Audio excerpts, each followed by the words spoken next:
बारीक विचार करणार आहोत। कोणाच्या कृपादानाने सप्ताह चालू आहे, कोणाच्या कृपादानाने कीर्तन चालू आहे, कोणाच्या कृपादानाने तुम्ही कीर्तन ऐकताय, कोणाच्या कृपादानाने मंदिरावरचा कळस आणि दारातली तुळस जिवंत आहे, याचा आपण बारीक विचार करणार आहोत। एक काळ असा होता, धर्म म्हणजे काय माहित नाही, नीती म्हणजे काय माहित नाही, भक्ती का करायची माहित नाही, वारीला का जायचं माहित नाही, सप्ताह का करायचा माहित नाही, परमार्थ का करायचा माहित नाही, अंधश्रद्धा बलांचा गंडा दोऱ्या बलांचा परमार्थ झालेला होता। 12व्या शतकाच्या अगोदरची परिस्थिती आहे।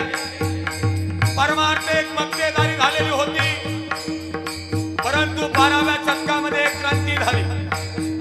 इंद्रायणी नावाची झुळझुळ वाहणारी नदी आहे, सिद्धेश्वर नावाचं बेट आणि विठ्ठल पिता आणि रुक्मिणी माता यांच्या पोटी एक ज्ञान सूर्य जन्माला आला, नाव माऊली महावैष्णव ज्ञानोबराय। यांचा काल 750वा जन्म उत्सव महाराष्ट्रावर दिमागदार साजरा झाला। माझं भाग्य एवढं थोर, काल ज्ञानोबरायांचा आपेगावच्या जवळ आपेगावच्या पंचक्रोशीत कीर्तनाला होतो, माझं भाग्य थोर। अरे ज्ञानोबरायांचा 750 वर्ष झाले जन्म उत्सव साजरा होतोय आज, परंतु 12व्या शतकातील परिस्थिती काय होती, धर्म म्हणजे काय माहित नव्हता, नीती म्हणजे काय माहित नव्हती, परमार्थ तुमच्या आमच्यापर्यंत आलेला नव्हता।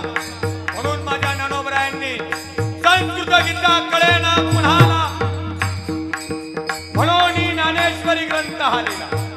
संस्कृत मध्ये असणारी गीता तुमच्या आमच्यापर्यंत आलेली नव्हती, ते प्राकृतामध्ये आणण्याचं काम माझ्या ज्ञानोबरायांनी केलं।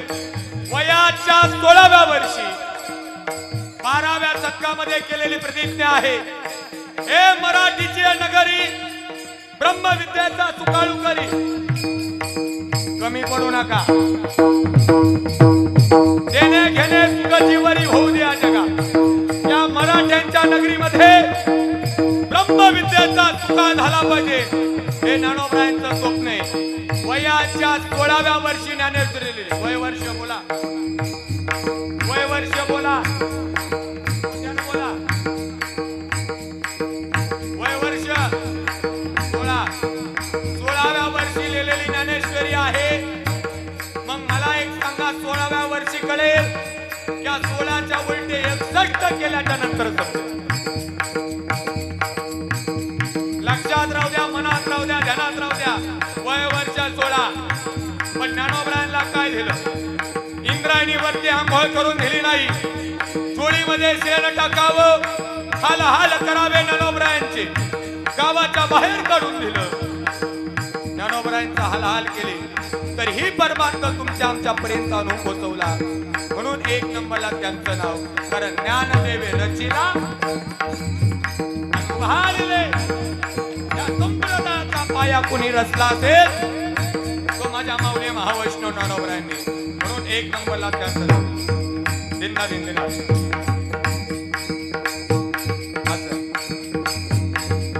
2 नंबरला नाव घेईल या मराठी मातीतील जगद्गुरु, त्यांनी पंचम वेद निर्माण केला, ते जगद्गुरु, जगद्गुरु संत श्रेष्ठ तुकोबराय।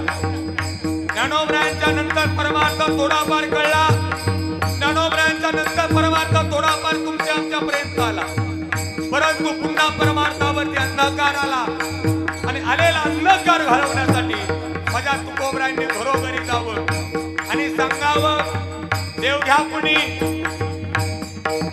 देव घ्या कुणी, आईचा आला घेतला का, हो माळवाडी, देव घेतला का, देव मला नाही वाटत घेतला, लोक म्हणले देव न लगे, देव न लगे, का न लगे, देवायला जागा नाही म्हणून न लगे, साठवणीचे रुंदले जागे। पण ऐका, माझ्या संतांची तळमळ आहे, हा समाजाचा कुठेतरी उद्धार झाला पाहिजे, अत्यंतिक दुःखाची निवृत्ती आणि परमानंद शाश्वत सुखाची प्राप्ती या समाजाला झाली पाहिजे।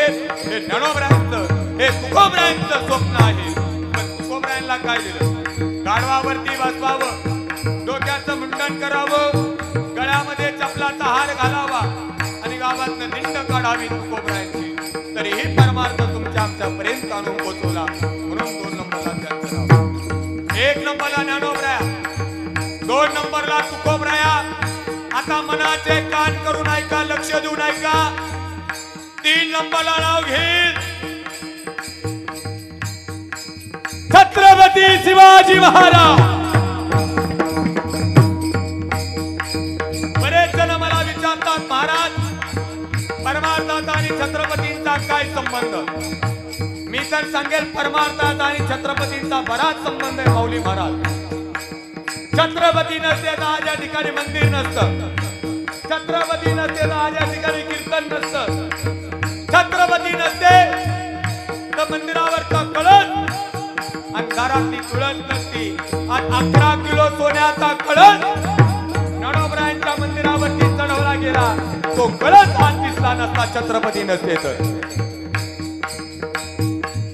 16व्या शतक आणि 16व्या शतकातली परिस्थिती, मुघली सत्ता. चला मुघलांनी दिवसा यावं, नवऱ्या समोर बायकोला घेऊन जावं, बाबा समोर बहिणीला घेऊन जावं, बलात्कार करावा, अत्याचार करावा. परिस्थिती ही परिस्थिती माझ्या आऊसाहेबांनी उघड्या डोळ्यांनी पाहिली आणि उघड्या डोळ्यांनी पाहिल्याच्या नंतर आऊसाहेबांचं अंतःकरण खळबळलं. आई शिवाईच्या समोर गेलेले आहेत आणि आई शिवाईला प्रार्थना करतात, माते आईचा पुत्र देई गुंडा, ज्याचा तिन्ही लोकी झेंडा आई, असा पुत्र या उदरामध्ये दे, ज्याचा तिन्ही लोकांमध्ये झेंडा लागला पाहिजे.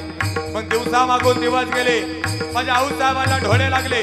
घोड्यावर बसावं, दानपाटा घ्यावं, मुघलांचा नायनाट करावा, हिंदवी स्वराज्य निर्माण करावं, बलीचं राज्य यावं, माझ्या आपल्याला न्याय मिळावा. हे ढोळे लागले जिजाऊला आणि क्रांती झाली. 19 फेब्रुवारी 1630 उगवला, एक क्रांती झाली. छत्रपती शिवाजी महाराजांचा जन्म झाला आणि माझ्या छत्रपती शिवाजी महाराजांनी 12 मावळ प्रांतातील 400 मावळे एकत्र केले आणि रायरेश्वराच्या मंदिरामध्ये स्वराज्य स्थापनेची प्रतिज्ञा केली. वय वर्ष बोला, ज्ञानोबरायांनी ज्ञानेश्वरी नावाचा ग्रंथ लिहिला. वय वर्ष बोला 16. मग 16वा वरील 16वा वरील धोक्याचं का मोक्याचं? ए धोक्यावाले घाल तिकडे. 16वा वरील मोक्याचा आहे, मोका साधून घ्या. कारण 16व्या वर्षामध्ये जी क्रांती होते ती क्रांती इतर कोणत्याही वर्षामध्ये होत नाही. पण किती दिसतात इथं 16 वर्षाचे पुढे गेले. माळवाडी 16 वर्षाचा तरुण गेला पुढे का? अरे आपण जर स्वतःला छत्रपतींचा मावळा म्हणत असेल तर माझा राजा तुकोबरायांच्या कीर्तनाला जाऊन बसत होता. आजच्याही मावळ्याला कीर्तन समजला पाहिजे, धर्म समजला पाहिजे, देव देश धर्म या तिन्ही गोष्टी त्याला समजल्या पाहिजे, तरच आपल्याला मावळा म्हणण्याचा अधिकार आहे. पुढं गाडीवरती मावळा लिहिलं, पाठीमागं छावा लिहिलं म्हणून कोणी मावळा होत नाही.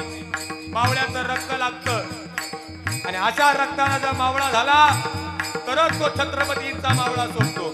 मी तर म्हणेल छत्रपती नसते तर काय झालं असतं? हर समाधी की कब्र होती थी, हर मंदिर की मस्जिद होती थी, अरे एक शुभ न होता हम सबकी सुन्नत होती. म्हणून त्यांच्या कृपादाने